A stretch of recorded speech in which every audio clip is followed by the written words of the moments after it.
Subscribe कीजिए मेरे channel maths with पूजा को और बेल आइकन को दबाना ना भूलें, जिससे आप मेरे मैथ लेक्चर्स को सबसे पहले देख सकें। मेरे वीडियो लेक्चर्स को शेयर कीजिए। Thank you. Welcome again dear students. आज के लेक्चर में हम मिसलिनियस एक्सरसाइज के रिमेनिंग क्वेश्चंस करने जा रहे हैं चैप्टर 1 के। हमने 9 क्वेश्चंस तक अपने लास्ट वीडियो लेक्चर्स में सॉल्व कर लिए हैं और आज हम स्टार्ट करने जा रहे हैं क्वेश्चन नंबर 10 से। क्वेश्चन नंबर 10 क्या है? Show that if A intersection B is equal to A intersection C. कोई 2-3 सेट्स हैं A B C. A intersection B A intersection C के इक्वल है, मतलब ए की बी से इंटरसेक्शन और ए की जो सी से इंटरसेक्शन है वो दोनों हमारी क्या आ रही हैं? इक्वल आ रही हैं। तो ये कह रहा है कि इसका ये बिल्कुल भी मतलब नहीं है कि बी और सी भी इक्वल होंगे। तो ये शो करना है जस्ट हमने, और नीड नॉट है। तो मैं आपको बता चुकी हूँ कि प्रूव करते टाइम तो हमें स्पेशल ध्यान रखना पड़ता है कि हमने जनरली प्रूव करना है, लेकिन डिसप्रूव करने के लिए तो एक ही एग्जाम्पल हमारे लिए सफिशेंट होता है। तो हम इस रिज़ल्ट को एग्जाम्पल की हेल्प से सॉल्व करने जा रहे हैं, प्रूव करने जा रहे हैं। तो मान लिया मैंने लेट ए कोई सेट ले लिया मैंने 1 2 3, बी ले लिया मैंने कोई सेट 2 3, और बेटा जी सी ले लिया मैंने सेट 2 3 4 एंड 5। क्लियर? अगर हमें एक भी एंटी एग्जाम्पल मिल जाता है तो हमारा जो रिजल्ट है वो नीड नॉट हो जाएगा ना भाई, प्रूव नहीं होगा। तो अब हम देखते हैं ए इंटरसेक्शन बी। ए और बी की जब आप इंटरसेक्शन करते हो तो साफ तौर पर दिखाई दे रहा है कि 2 मैच कर रहा है और 3 मैच कर रहा है। और जब आप ए और सी की इंटरसेक्शन करते हो तो उनमें भी क्या मैच कर रहा है? 2 और 3 मैच कर रहा है। बट वी कैन सी कि क्या बी और सी इक्वल है? बी सेट सी के इक्वल नहीं है। तो अगर एक ही सेट की 2 अलग अलग सेट्स के साथ इंटरसेक्शन सेम आ रही है तो इसका ये बिल्कुल भी मतलब नहीं है कि वो सेट्स भी इक्वल होंगे, वो अनइक्वल भी। Next is question number 11। Let A and B be 2 sets such that. 2 conditions हमें गिवन हैं, दोनों को हमने हाईलाइट करना है। देखो, इन क्वेश्चंस को करने के लिए सबसे पहले स्टेटमेंट को 2 टाइम्स 3 टाइम्स 4 टाइम्स बहुत पेशेंस के साथ रीड करो, अंडरस्टैंड करो। If A intersection x is equal to B intersection x is equal to empty. A set की भी x से इंटरसेक्शन एम्पिटी है, बी सेट की भी x से इंटरसेक्शन एम्पिटी है, लेकिन a और x की यूनियन और b और x की यूनियन इक्वल है for some set x, then show that a is equal to b। यहाँ मैं एक बात क्लियर कर देना चाहती हूँ कि आपकी बुक में इसका हिंट दिया हुआ है कि हम डिस्ट्रीब्यूटिव लॉ लगाकर इस क्वेश्चन को करें, बट मैं वैसे नहीं करने जा रही हूँ। हम इसको डायरेक्ट अपने A is a subset of B और B is a subset of A के मेथड से करने जा रहे हैं। तो भाई ये देखो कि हमें क्या प्रूव करना है, कि हमें क्या शो करना है कि a is equal to B. इसका मतलब हमने 2 बातें प्रूव करनी है कि a b का सबसेट है, और दूसरी बात हमने प्रूव करनी है b a का सबसेट है यूजिंग आवर गिवन कंडीशंस। ठीक है भाई, तो चलते हैं अब हम आगे। हम पहले फर्स्ट पार्ट ले लेते हैं कि टू प्रूव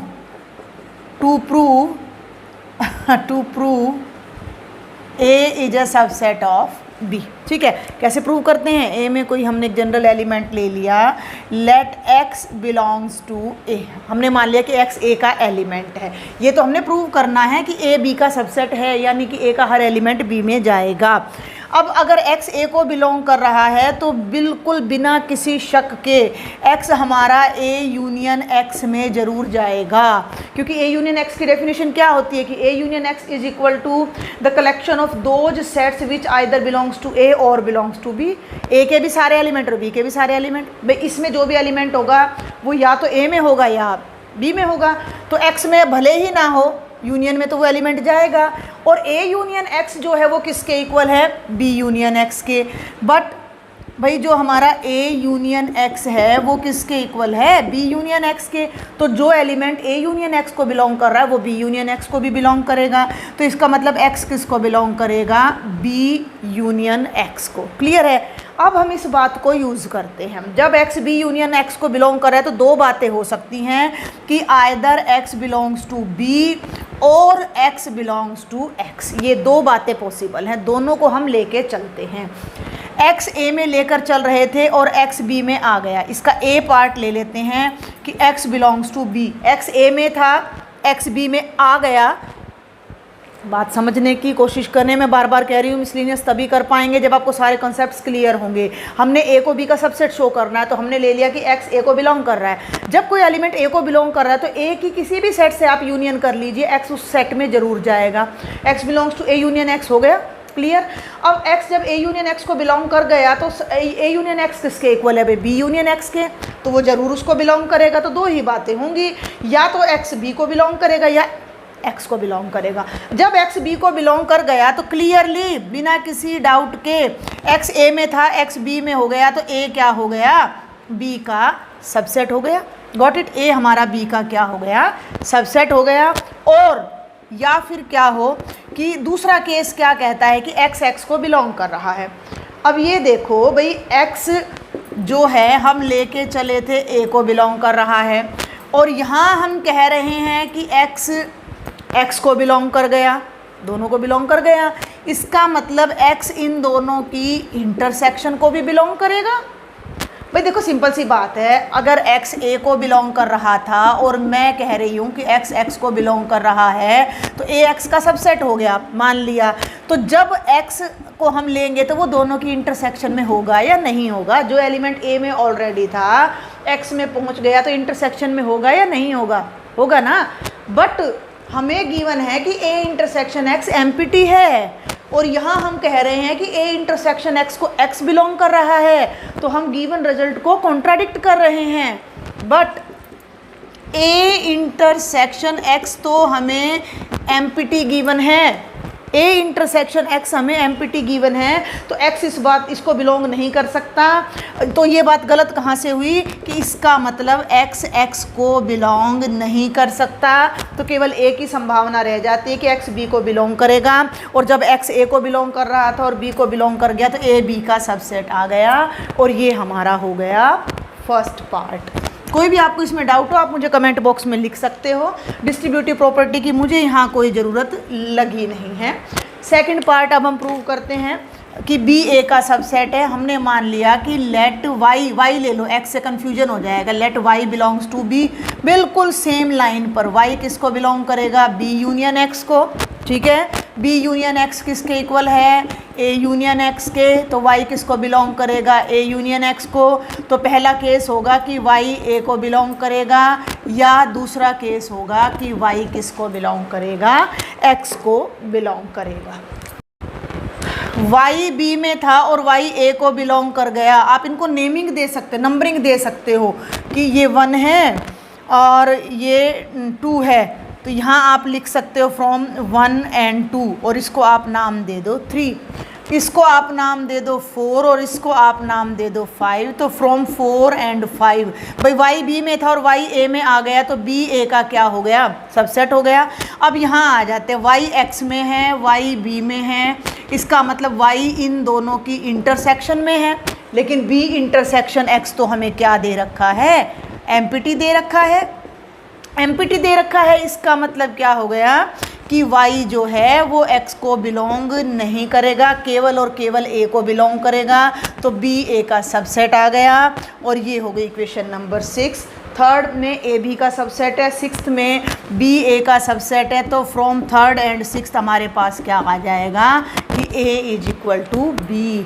तो अगर हमारे पास कोई भी दो सेट्स ए एंड बी किसी थर्ड सेट के रिस्पेक्ट में इन दोनों कंडीशंस को होल्ड करते हैं कि उनकी इंटरसेक्शन तो एम्प्टी आ रही है सेम सेट के साथ, और उनकी सेम सेट के साथ यूनियन इक्वल आ रही है, तो इसका एक ही अल्टरनेट है कि वो दोनों सेट्स इक्वल। बेटा जी, क्वेश्चन नंबर 12 ऑनवर्ड्स हमारे सारे न्यूमेरिकल क्वेश्चंस हैं, तो मैं उनको थोड़ा सा आपको जिन क्वेश्चंस पर ज़्यादा टाइम नहीं लगेगा उन पर मैं नहीं लगाऊंगी, थोड़ा जल्दी समझाने की कोशिश करूंगी। क्वेश्चन नंबर 12 क्या है? Find 3 sets A B and C such that. कैसे 3 सेट निकालने हैं कि A intersection B non empty है, B intersection C non empty है, और ए इंटरसेक्शन सी भी नॉन एम्प्टी है। लेकिन जब हम तीनों सेट्स की इंटरसेक्शन करते हैं तो वो एम्प्टी आ रही है। देखिए हम क्या ले लेते हैं, ए हो जाता है हमारा 1 2 3 6, ठीक है भाई। बी हमने ले लिया 1, 4 एंड 5 और सी हम ले लेते हैं 4, 5 एंड 6। ठीक है भाई। अब हम बात करते हैं ए इंटरसेक्शन बी की। तो ए इंटरसेक्शन बी में क्या मैच कर रहा है? 1 मैच कर रहा है, तो नॉन एम्प्टी। क्लियर। जब हम बी इंटरसेक्शन सी की बात करते हैं तो क्या मैच कर रहा है? 4 और 5, नॉन एम्प्टी। और जब हम ए इंटरसेक्शन सी की बात करते हैं तो क्या मैच कर रहा है? 6 मैच कर रहा है, यानी कि नॉन एम्प्टी। अब हम तीनों की इंटरसेक्शन कैलकुलेट करें, A intersection B intersection C, तो हमने वो एलिमेंट लेना है जो तीनों में कॉमन है। 1 लेते हैं, इन 2 में है, इसमें नहीं है। 2 यहाँ है और कहीं नहीं है। 3 यहाँ है और कहीं नहीं है। 4 इन दोनों में है तो इसमें नहीं है। 5 इन दोनों में है तो इसमें नहीं है। 6 इन दोनों में है तो इसमें नहीं है। तो ऐसा कोई एलिमेंट नहीं है जो तीनों में कॉमन हो। तो वी कैन सी कि A intersection B intersection C आपका एम्प्टी आ रहा है, जबकि हम 2-2 के पेयर ले रहे हैं तो वो इंटरसेक्शन एम्प्टी नहीं। Now we will do question number 13। In a survey of 600 students in a school 150 were found to be taking tea. देखिए मैं ये शॉर्ट में कराऊंगी। 600 स्टूडेंट्स का सर्वे हुआ जिसमें से टी पीने वाले आपके 150 स्टूडेंट्स हैं। 225 टेकिंग कॉफ़ी, 225 स्टूडेंट्स ऐसे हैं जो कॉफ़ी पीते हैं। 100 were taking both T and coffee, 100 students ऐसे हैं जो टी भी पी लेते हैं और कॉफ़ी भी ले लेते हैं। Find how many students are taking neither tea nor coffee.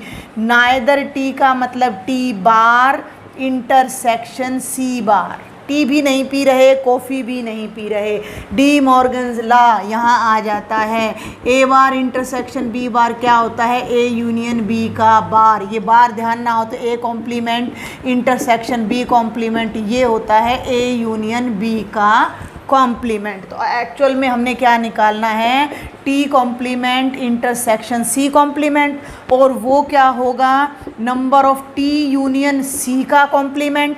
ठीक है। और ये हम सबको पता है कि number of elements in A set plus number of elements in A set complement, और ये आपका किसके इक्वल हो जाता है? सैम्पल स्पेस के इक्वल हो जाता है। नंबर ऑफ एस के इक्वल आ जाता है, number of elements in the sample space. ठीक है ना भाई। ये सैम्पल स्पेस है, अगर ये ए है और ये ए कॉम्प्लीमेंट है तो सारे एलिमेंट्स मिलकर सैम्पल स्पेस के इक्वल हो जाते हैं। यानी कि हमें टी यूनियन सी के कॉम्प्लीमेंट के एलिमेंट्स फाइंड करने हैं। अब टी है, सी है, टी इंटरसेक्शन सी है, तो पहले तो टी यूनियन सी फाइंड कर लो यूजिंग द फॉर्मूला। क्या होता है? Number of T plus number of C minus number of T intersection C.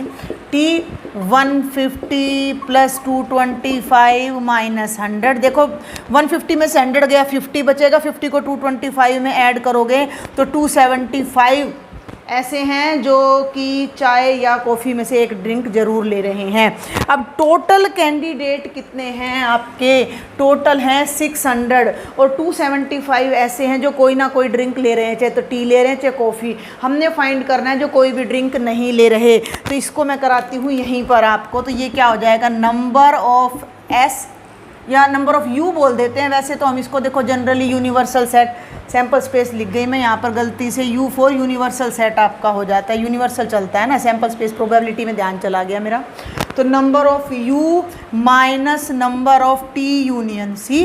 तो भाई 600 बंदे थे कुल, 275 कुछ ड्रिंक ले रहे थे, तो ये कितना हो जाएगा? 10 माइनस 5 5, 9 माइनस 7 2, 5 माइनस 2 3। तो 325 ऐसे हैं जो कोई भी ड्रिंक लेना पसंद नहीं। अब हम 14th क्वेश्चन की स्टेटमेंट रीड करते हैं।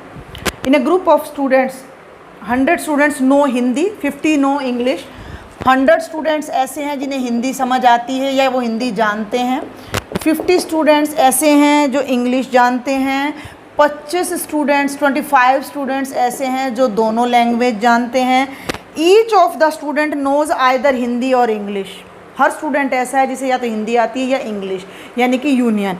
तो क्या कहते हैं? How many students are there in group. कितना सिंपल क्वेश्चन है। ये हो जाएगा 100 प्लस 50 माइनस 25 25 और there are 125 students in the group, यानी कि हमें उनकी यूनियन फाइंड करनी थी। बात वही थी कि कोई ना कोई स्टूडेंट ऐसा है जो हिंदी या इंग्लिश जानता है, तो ग्रुप में कितने बच्चे हैं, हर बच्चा कुछ ना कुछ लैंग्वेज जानता है, तो सारे बच्चे हमने बताने थे, इट मीन्स हमने यूनियन बतानी थी।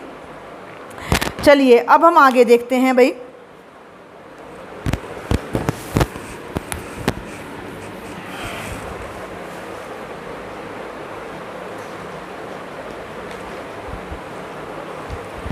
अब क्वेश्चन नंबर 15 और 16 आपके 3-3 वाले हैं, ठीक है।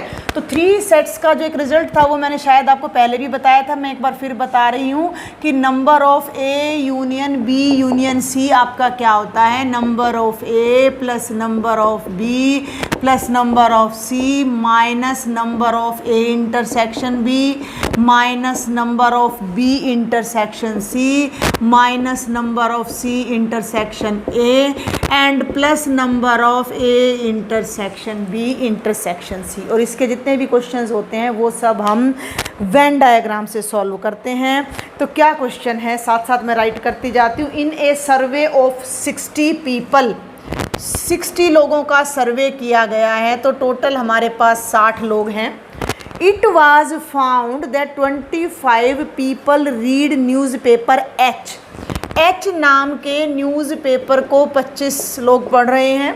26 रीड न्यूज़पेपर टी नाम के न्यूज़पेपर को 26 लोग पढ़ रहे हैं। एंड आई नाम के न्यूज़पेपर को भी 26 पीपल रीड कर रहे हैं। Clear. 9 read both H and I, तो एच और आई दोनों को पढ़ने वाले 9 पीपल हैं। सारा डाटा मैं यहाँ रिकॉर्ड करती जा रही हूँ। 11 read both H and T, H और टी को पढ़ने वाले 11 हैं। 8 read both T and I, और टी और आई को पढ़ने वाले 8 हैं, ध्यान देना है। 3 रीड ऑल 3 न्यूज़पेपर्स, जो तीनों को पढ़ते हैं, एच इंटरसेक्शन टी इंटरसेक्शन आई, वो हमारे 3 मेंबर्स हैं। फाइंड, क्या क्या अब हमने फाइंड करना है, number of people who read at least one of the newspaper, number of people who read at least one newspaper, one of the newspaper का मतलब 60 में से वो सारे लोग जो कोई ना कोई पेपर ज़रूर पढ़ रहे हैं, जो पेपर ना पढ़ने वाले हैं उनको छोड़ दें। और सेकंड पार्ट हमारा क्या कहता है, the number of people who read exactly one newspaper, who read exactly one newspaper, who read exactly one newspaper। तो ये क्वेश्चन हमने अब करना है, तो इसको अब हम करते हैं भाई वेन डायग्राम की हेल्प से। थोड़ा देखते हैं।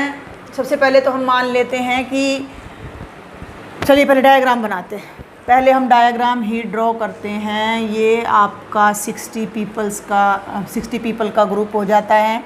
देखो भाई ये 3 न्यूज़पेपर हैं, एच टी और आई, ठीक है भाई, एच टी और आई। अब एक बात आपने समझनी है कि ये एच इंटरसेक्शन टी है, इनको सबको हम नाम दे देते हैं, A B C D E F G. ये नाम को रट्टा नहीं लगाना है, आपने अपनी मर्ज़ी से कोई भी नाम आप दे सकते हो। आपको क्लियर पता होना चाहिए कि अगर मैं H इंटरसेक्शन T की बात कर रही हूँ तो D और G मिले हुए हैं, ठीक है ना भाई। ये देखो ना, ये H है और ये T है, अलग से मैं ताकि मैं वहाँ पर कुछ डार्क कर सकूँ आपको समझाने के लिए। A B C D E F और G है ये हमारा। तो दोनों की इंटरसेक्शन ना, H और T की इंटरसेक्शन क्या है, ये है। तो ये आपका D प्लस G बनेगा। तीनों की इंटरसेक्शन करूँ तो खाली G बनेगा। T और I की इंटरसेक्शन करूँ तो F और G बनेगा। I और H की इंटरसेक्शन करूँ तो E और G एंड सो ऑन। तो वो सारी चीज़ें अब हम यहाँ देखेंगे। तो हिंदी, अब आपने इन टर्म्स को इस लैंग्वेज में नोट करना है। हिंदी पढ़ने वाले, हिंदी नहीं sorry, these are the names of newspaper. तो H फॉर हिंदुस्तान टाइम्स ले सकते हो, T फॉर ट्रिब्यून ले सकते हो, I फॉर इंडियन एक्सप्रेस ले सकते हो। तो H नाम का पेपर पढ़ने वाले 25 हैं। अब H का मतलब ध्यान देना है कि इस सर्कल में जितने भी लोग हैं वो सब H नाम का पेपर पढ़ रहे हैं। तो इस सर्कल में कौन कौन है? A है, D है, G है और E है। यानी कि ये हो गया A plus D plus G plus E, कितना आ गया? 25 आ गया। T की बात करें तो ये जो सर्कल है DCGF, तो ये हमने ध्यान देना है D plus C plus G plus F, ये 26 है। और I की बात करें तो ये नीचे वाला सर्कल है BEGF, तो ये हो गया बेटा B plus E plus G plus F। कोई दिक्कत यहाँ तक? H और I अभी बता चुकी हूँ मैं, H और I पढ़ने वाले E प्लस G हैं, तो ये E प्लस G कर लो या G प्लस E कर लो। H और T पढ़ने वाले आपके हैं D प्लस G, ध्यान देना है। और T और I पेपर पढ़ने वाले ये हैं G प्लस F। और जो तीनों को पढ़ रहे हैं वो कौन है? G। अब इस रिलेशन को यूज करते हुए पहले हम इन ABCD की वैल्यूज़ अलग निकालेंगे और फिर ये हमारा क्वेश्चन 1 मिनट में सॉल्व हो जाएगा। तो ये रिजल्ट यहाँ पर हमने सेव कर लिया। अब हम इससे आगे बढ़ते हैं, ध्यान से देखना। G कितना है? 3। और G प्लस F कितना है? 8। यहाँ 3 रखोगे तो F कितना आ जाएगा? 5 आ जाएगा। तो ये अब मैं यहाँ सॉल्व करने जा रही हूँ। G कितना है? 3। एक रिजल्ट आ गया। दूसरे को पकड़ो। F प्लस G 8 है तो G 3 है, तो F आपका कितना आ जाएगा? 8 माइनस 3 यानी 5। तो F की वैल्यू आपकी आ जाती है 5, ध्यान देना है। आगे चलें। G फिर 3 है, D प्लस G 11 है, D प्लस G 11 है, G 3 है, यहाँ 3 रखोगे तो D आ जाएगा 11 माइनस G यानी कि 11 माइनस 3 यानी कि 8। तो D की वैल्यू आपकी आ गई 8। बहुत ईजी क्वेश्चन है। आगे बढ़ते हैं। G प्लस E 9 है, G प्लस E 9 है, G 3 है, तो E कितना हो जाएगा? 6 हो जाएगा। आगे बढ़ते हैं। उसको मैं एक बार थोड़ी देर के लिए इरेज कर देती हूँ, नीचे वाले डायग्राम को। बड़े मज़ेदार क्वेश्चन होते हैं, इनमें बोरियत नहीं होनी चाहिए आपको बिल्कुल भी। तो ये 4 तो हमारे सॉल्व हो गए। अब हम यहाँ आ जाते हैं B जमा E जमा G जमा F। तो B plus E plus G plus F हमारा 26 है। और इसमें से हमें क्या क्या पता है? E पता है और F पता है और G पता है, तो B आ जाएगा। तो B प्लस E कितना है भाई? 6। G कितना है? 3। F कितना है? 5 is equal to 26। 6 plus 3 9, 9 plus 5 14, 14 को उधर जाके माइनस करोगे तो B की वैल्यू कितनी आ जाएगी? 12। और अब मैं वर्बल आपको बताने जा रही हूँ। यहाँ D अभी आ गया है 8 प्लस C प्लस 3 प्लस 5, 8 और 3 11 और 5 16, 26 में से 16 गए 10, तो C की वैल्यू हमारी कितनी आ जाएगी? 10 आ जाएगी। और A रह जाता है अब हमारे पास यहाँ A प्लस D अभी आया है, कितना है? 8 प्लस G कितना आया था? लास्ट में ही था 3। और E कहाँ है भाई? ये रहा 6। 8 प्लस 6 14 प्लस 3 कितना होता है? 17। और 25 में से 17 गए तो 8 आ जाएगा। तो A की वैल्यू हमारी आ गई 8। हमारे जितने भी कॉन्स्टेंट्स हमने लिए थे A B C D E F G सब आ गए, बिल्कुल आसानी से आ गए। अब हमारा काम क्या है? फर्स्ट पार्ट इसी के इक्वल करके अब मैं आपको इसको प्रूव करके दिखा रही हूँ। Number of people who read at least one of the newspaper. At least का मतलब ये हैं जो अखबार पढ़ने वाला गैंग है सारा, ये पूरा सेट है 60 लोगों का। और इन 60 में से ये जो तीनों सर्कल के अंदर अंदर आ रहे हैं ये वो लोग हैं जो कोई ना कोई न्यूज़पेपर ज़रूर पढ़ रहे हैं। इसके बाहर जो रह जाते हैं वो इनका कॉम्प्लीमेंट है, यानी कि वो कोई भी न्यूज़पेपर नहीं पढ़ रहे हैं। तो एक्चुअल में हमने इन सब का सम फाइंड करना है। तो वो कैसे निकलेगा? A plus B plus C plus D plus E plus F plus G। उनको ऐड कर दीजिए। A 8 है, B 12 है, C 10 है और D 8 है, E आपका 6 है, F आपका 5 है और G आपका 3 है। ऐड करते हैं। 12 plus 8 20 plus 10 30, 38 plus 6 44 plus 5 49 plus 3 52 people ऐसे हैं जो कोई ना कोई न्यूज़पेपर ज़रूर पढ़ रहे हैं, यानी कि इस बाहर वाले सर्कल में 8 लोग ऐसे बच जाते हैं जो किसी भी टाइप का कोई भी न्यूज़पेपर रीड नहीं कर रहे। सेकंड पार्ट पे आ जाइए, who read exactly one paper. Exactly का मतलब वो उसके अलावा किसी और पेपर को पढ़ते ही नहीं हैं। अब ये देखो, ये H है, इस H में हम इन हिस्सों को छोड़ देंगे भाई, ये सारे हमें छोड़ने पड़ेंगे क्योंकि ये H के साथ साथ ये वाले बंदे I पढ़ रहे हैं, ये वाले बंदे T पेपर पढ़ रहे हैं, ये वाले सारे पढ़ रहे हैं, तो केवल A, C और B। A वो है जो केवल H पेपर पढ़ते हैं, C वो है जो केवल T पेपर पढ़ते हैं, B वो हैं जो केवल I पेपर पढ़ते हैं। तो एक्चुअल में हमें यहाँ लास्ट पार्ट में क्या कैलकुलेट करना है, हमें करना है A plus B plus C।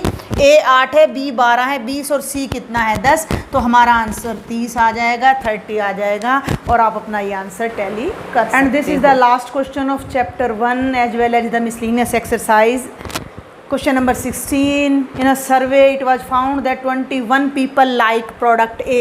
A नाम के प्रोडक्ट को लाइक करने वाले 21 लोग हैं, B प्रोडक्ट को लाइक करने वाले 26 पीपल हैं, C प्रोडक्ट को लाइक करने वाले 29 पीपल हैं। 14 liked both product A and B। Statement को करने से पहले एक बार रीड कर लेना भाई, मैं तो पढ़ के आई हूँ। तो इंटरसेक्शन ये 14 आ जाएगी और ध्यान देंगे C एंड A की इंटरसेक्शन 12 है। कंफ्यूज नहीं हो जाना कहीं एक A और B के बाद अब B और C ले लो, स्टेटमेंट बड़े ध्यान से पढ़नी है। C और A की इंटरसेक्शन 12 है, तो number of C intersection A कितनी हो गई भैया 12 हो गई, और number of B intersection C कितनी हो गई भाई 14 हो गई। और तीनों को लाइक करने वाले A intersection B intersection C कितना है 8 है। Find how many liked product C only, केवल C पसंद करने वाले। तो ये उसी तरीके से अब हम फिर एक बार वेन डायग्राम बनाने जा रहे हैं। A B और ये आपका आ जाता है सेट C। A और ये आपका हो जाता है प्रोडक्ट B को लाइक करने वाले, और ये आपका हो जाता है प्रोडक्ट C को लाइक करने वाले। और उसी तरह से A B C D E F और G हमने ले लिया। अब इस C में और उस C में गड़बड़ नहीं कर दीजिएगा, तो सेट को आप बड़ा C ले लीजिएगा और इसको थोड़ा सा ऐसे स्टाइल में छोटा C। अब हमने क्या फाइंड करना है, क्वेश्चन को पकड़ के चलिए। क्वेश्चन को पकड़ना है तो क्या कहता है कि how many like product C only. तो C को, केवल C को पसंद करने वाले कितने B, तो एक्चुअल में हमें केवल B की वैल्यू फाइंड करनी है। तो आई थिंक अब आप कर सकते हो। ये आपका G आ रहा है, B इंटरसेक्शन C अगर मैं करती हूँ तो ये आपका F प्लस G आ रहा है। C और A किधर है, C और A में E और G आ रहा है, G plus E। A intersection B में आपका D प्लस G आ रहा है। C की बात करूं मैं सेट C, तो B E F G, तो B E F और G आ रहा है। B की बात करें बेटा तो C D G F, C D G और F आ रहा है। And the set A is equal to A plus D plus G plus E। ठीक है, अब उल्टा चलते हैं, मैं डायरेक्ट करा रही हूँ। ये 8 है तो यहाँ से F कितना आ जाएगा 6 आ जाएगा, 14 माइनस 8 6 आ गया। ये 8 है तो E कितना आ जाएगा, यहाँ से 12 में से 8 4 आ जाएगा। G 8 है तो D कितना आ जाएगा, फिर से 6 आ जाएगा। हम B पर जाते हैं यहाँ, अब यहाँ आ जाइए, देखो इस पे आ जाओ वापस, यही हमारा क्वेश्चन है। B plus E plus F plus G आपका 29 है। B हमने फाइंड करना है, E 4 है, F 6 है, G 8 है। 6 प्लस 4 10, 10 प्लस 8 18, उधर जाकर आप 18 को माइनस करोगे तो 29 माइनस 18 11 आ जाएगा। तो 11 people are those who like product C only. तो ये बात आप लिख दीजिएगा कि ओनली 11 पीपल, ओनली मत लिखिएगा यहाँ बल्कि 11 people like product C only, यहाँ लिखिएगा प्रोडक्ट C ओनली। तो C प्रोडक्ट को, केवल C को, मीन्स ये सिस्टम हमने यहाँ फाइंड करना है कि B को बी की वैल्यू कितनी है, यानी सी को लाइक करने वाले कितने हैं। तो this is the end of chapter number 1 sets including your miscellaneous exercise. कोई भी डाउट है आपको चैप्टर 1 में मिसलिनियस एक्सरसाइज में, कोई भी मेरी बात आपको यहाँ पर अच्छे से समझ नहीं आई है, please do right me in the comment box. मुझे ग्रुप में अपनी प्रॉब्लम्स आप शेयर करें। कुछ और क्वेश्चंस आप चाह रहे हैं मैं समझाऊँ तो आप मुझे बताएं। If you like my lectures then share with maximum number of students. Subscribe my channel. Thank you.